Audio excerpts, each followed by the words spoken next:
Good afternoon, mate. How are you? Not too bad, mate. Not too bad. So I was a Lovely little bit stuff. late today. Been rushing around. Don't worry about it. I am man with van at the moment, mate. You're a man with van, but also that makes you a man with plan. Not men with plan. It's only one of you. Yeah, You're a man yeah. with plan. Anyways, just to start off, please introduce yourself for the people watching. That would be lovely. Yeah. My name is Dom Bowman. I am the drummer of Fiende Fatale, and also I started up a company called DMB Tour Management a couple of years back now, and we deal with all touring needs, basically, tour production, logistics, accounting, the lot, full blown tour management. When you're deep in it, you sort of just, I'd love a bit of time off, but now, I mean, this amount of time off is a bit excessive. I think It's a few of us joke. to get back out and get things going, but it is what it is. One day. We're edging closer to it now. I feel like there's a little bit more of leeway. Like now, places like the Horn are back open from yesterday. Yeah. I'm actually going to. I've got one show actually lined up on the 6th of September with Dub. Right. It's a festival in Norfolk. I've literally just sent off first bit of advancing now. Yeah, so that'll be interesting. First gig since March. Yeah, March. Can't remember. Early March was the last run I did. Yeah, so it'd just be interesting to see how it's being run. I said to the promoter earlier, I was like, just let me know obviously any extra restrictions and regulations we've got to do or whatever. So yeah, should be a laugh. It'd just be nice to see some live music again. Yeah, I mean, I feel like on either perspective, it's either going to be you're happy because you're either going to be helping run it or you're going to be performing it, let alone watching it. And it's just like, thank God for this. Yeah, like, you're just going to be happy to have something. I'd love to chat to you about Fiend because I've seen you guys perform live when you supported Strange Bones, and it was great. That was a good night. For me, it's like watching the act, especially just the way you guys perform, let alone what you play. It's like if you get Iggy Pop and you get Cocker and Talking Heads, you get him to do shots and go on a bender somewhere in Spain. That's what it looks like to me. That's what it sounds like. And it's beautiful. Nice, we'll take that. It's a strange mix, really. So the setup at the moment, you've got obviously me on drums, James on bass is my little brother. Then Matt and Rolf. Matt's frontman and rhythm guitar, and then Rolf, you've got sort of backing vocals and lead guitar. But Matt and Rolf are the brains behind a lot of the lyrics and stuff. I mean, musically, we all sort of blend in, and there's we've got quite a range of stuff that we'd listen to between us. So me and James, we grew up heavily on the punk stuff. Like our parents, you know, the first gig I did was, the first gig I went to was Sex Pistols and Iggy Pop, Finsbury Park, 1996. Mate. I would have been 5. I was 4 or 5 years old. That's what you want. Yeah, that was the first gig. So we did that, and then me and my dad used to go to loads of the old punk festivals and stuff. So I grew up on watching drummers go mad on stage, like thrashing about. Yeah. And then that's where a lot of my influence comes from. I was seeing those things that got me into it. And then as I got a bit older, I started listening to more sort of slightly toned down stuff like Maccabees, Block Party, stuff like that. Anything that had a bit of a funny sort of crazy drums thing. I was into it, and then that came through. But then Rolf, the guitarist, he's the deep one. So he listens to all sorts. He knows some really old sort of stuff.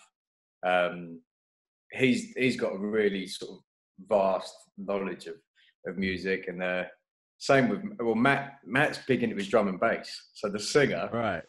Yeah. So Matt, he tries to get loads of sort of pull. I think he pulls mainly the energy from there. So if you see Matt jump around on stage, if you muted it and just put a bit of drum and bass over it, it would look normal. Do you know what I mean? So I think that's where he gets the energy from. And James is quite similar to me though. But James is like, he knows a lot about a lot of stuff. He's funny. He doesn't really say much. When you like dive into his head, he's a clever lad. I think that's the ideal way of approaching it, really. If you don't think. And he just we don't really have like when we write the tunes and that, there's no real we don't sit there and go, right, it's got to sound this way. We just play something. Rolf will come in with a riff or whatever. He'll play something, then I'll just go, all right, sweet, and then it just sort of I mean, it sounds a bit cringy, but it just sort of flows out pretty naturally, really. Nah, it's not cringy. Nothing's really. Once we've got the basis, then we do start tweaking, and then that's when we sort of focus. Go, okay, well maybe that should be changed, or change the lick there, or a little stop there, all those sort of things. But I mean, getting the general bones of it down is just play and build on that, really. Just put it out of nowhere, see what happens. Why limit yourself anyway? Like, why even bother with that? I mean, you should iron things out. Like, I think in creative process, it's you're allowed to go back later on and iron it out. But the first initial steps, if you're just trying to do a thing from the get go, it's just not going to work. It's going to kill it, and you're going to be stuck.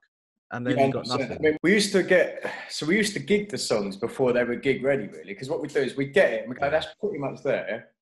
Then you gig it. Then all of a sudden, once you've gigged it once, it just clicks. And then by the time, like we used to do that all the time. And then by the time we've done the first gig, you do rehearsal after. You go, right, yeah, that's how it goes. Yeah. And it clicks then. And with some of the other tracks as well, we had a few tracks like rehearsed and sort of ready. We hadn't gigged them, but then when we got into the studio, we do all our recordings with Paul Tippler.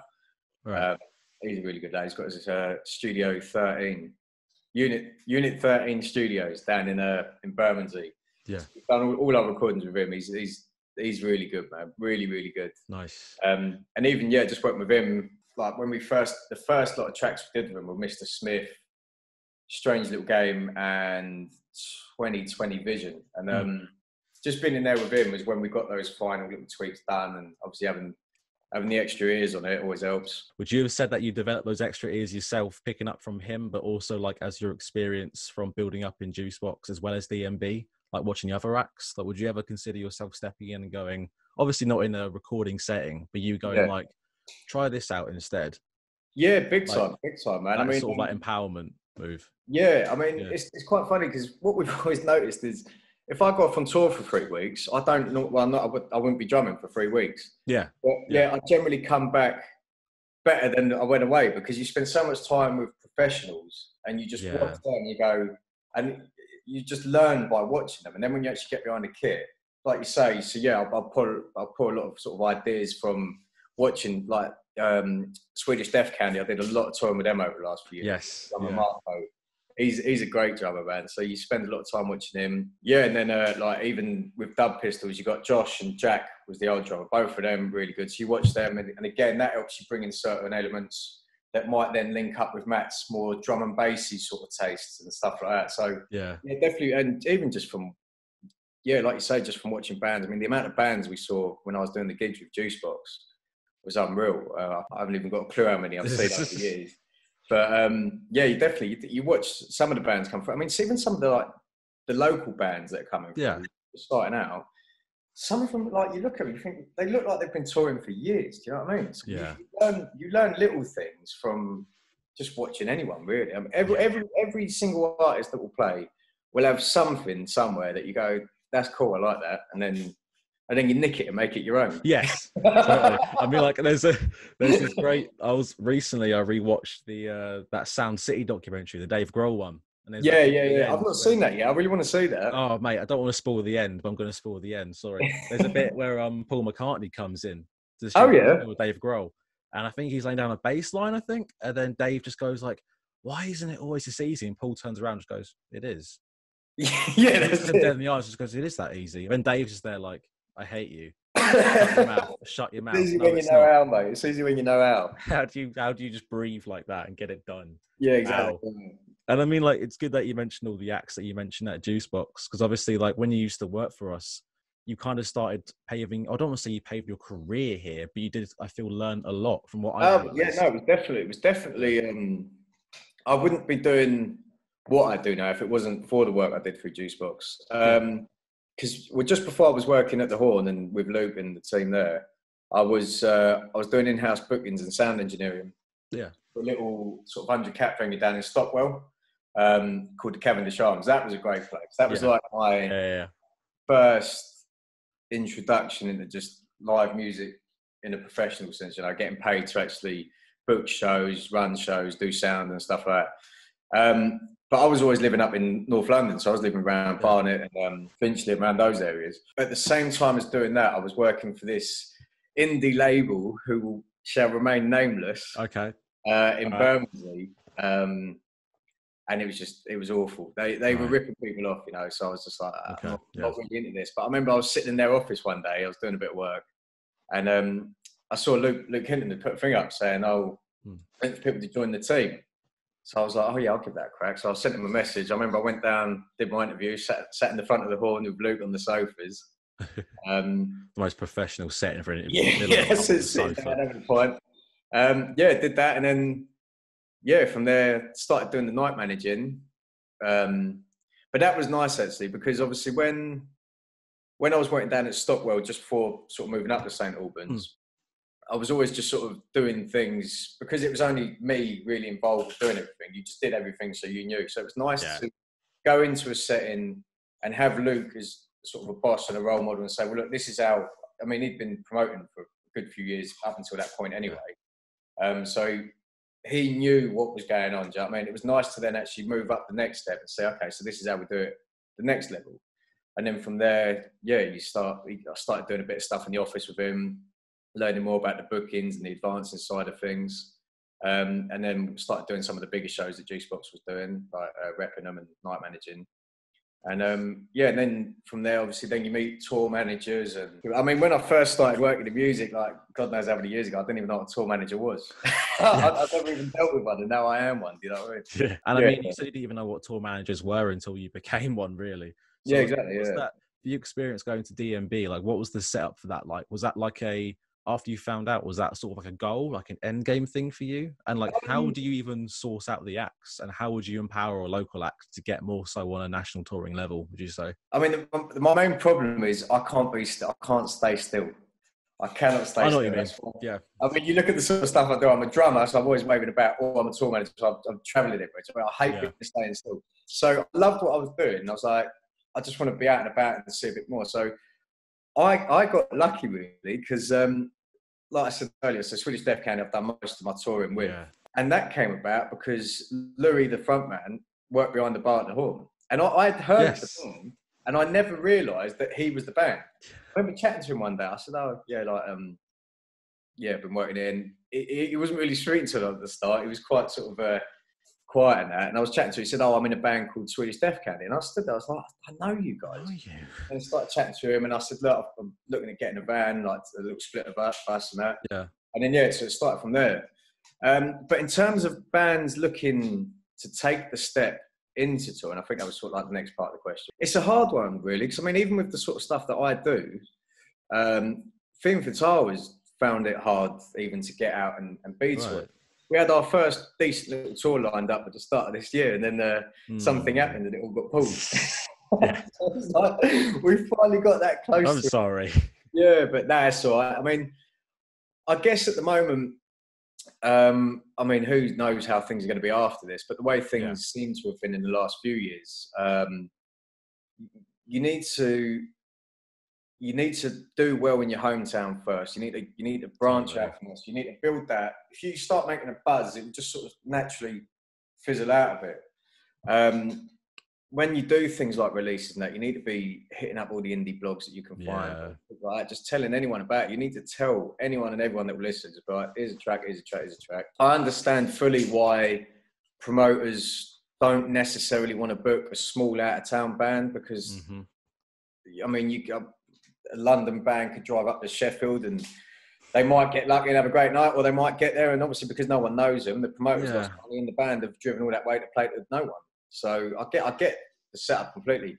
I think what helps is once bands do a good live show, if you can put on a great live show, and you can start, and the band thinks, right, okay, we seem to be doing all right. People are seeing what we're doing and liking it. For me, I think a booking agent is a very valuable asset to any band. A good booking agent. Yeah. And that would be someone that would work with the band on a sort of career basis. You know, they're not going to say, right, let's try and put you on a massive support tour next week. We're laughing. They would say, right, look, it's going to be a slow start. We'll have a chat with a few promoters across the country. We might get you in. So we'll get you up in Sheffield, but we'll put you mid-bill with a couple of strong local bands. We'll work with a promoter. So you need a good agent that understands that, but also the agent has to explain to the band that it's going to be a long ride. You know, you've got to be in it for the long run. You're not just going to start. You're not just because you get an agent doesn't mean you're going to go and play a tour sold out in 100 cap or 200 cap venues. You know what I mean? So, but it's about the strategies of when and where you're playing the shows and who you're playing the shows with. So, I mean, so the steps to get onto that, to recap, would be really good live show. Make sure it's as Yeah. good as it can be. Tell anyone and everyone, and just try your best to find an agent or someone who's interested in working in that sort of capacity with the band. To put in those 3 steps, it is simple, but it's not simple. Like, it's hard work. It can be taxing, and you have to, like, more than anything, know to take a rest as well. It's like you're not on a national level. You're not going to be whacking out a show every night at the Horn and thinking, yeah, this is it. Like, no, you're going to be lucky to get one every month because live is unpredictable and everyone's got jobs. That's it. It's like you have to think and you have to put yourself first too. I think that's the important part of it too. But other than that, just have a laugh. Have a laugh. I learned that as well. That's the main thing. Yeah. I mean, if you're not enjoying it, it's funny, like, because obviously once you become a professional tour musician, that has sort of become maybe a part-time income for you, or few bands we know and work with now, it's their full-time thing. But it's like, if you're not enjoying it, do not do it. Don't do it. It's not the sort of career that you're forced into. Do you know what I mean? You're so easy to go, oh, actually, no, I'm done now and walk off. Do you know what I mean? It's not like some people get sucked into a job and you just can't, it's so hard to get out. But yeah, it's like I say, as soon as the fun stops, then it's just pointless. Because that's the point of a job like this. Like, I'm fortunate. I absolutely love my job. Like, if someone says you can work 3 weeks straight, I'm like, yes, bring it on. You know, the good note to end it on, I feel. Just have a laugh, please, when going back into gigs. For like audiences and for members in the band, just if you're not enjoying it, don't do it. It's sad. So I feel like there's a part of ego which makes you not want to admit that. But like once you do let that go, it feels a lot better. Yeah, 100%, man. I mean, everyone's just got to relax and chill out. It's funny though. It's like, but yeah, when you get on certain tours as well, you need to accept the fact that there are going to be some days that are just going to be, you know, there are going to be certain shows where you turn up and the venue's not great or the sound's not great or there is someone there that's just making your life a nightmare. But on the whole, just don't be a dick. Get on with people. Don't be a dick. Don't do it. Yeah. Even more beautiful note. Right, last quick question before I set you free for the day. What sort of music has been sort of like soundtracking your whole life recently? Obviously, lockdown's passed now, so that's the thing. Even like in that period, what was it? What was the bedrock, the go-to? I've been listening to all sorts, really. I've been listening to. I listen to a lot of Life. I do love Life. They've always Picture of Good Health is just a great album, so that's been on repeat. But I've recently gone back and been listening to a lot of Rascal over the last couple of weeks. Okay. Yeah, nice. I forgot how good they were. They're a good band. They're pretty good. Nice and raw, sort of punky. I'll tell you what. There's some real purples on my saved tunes, man.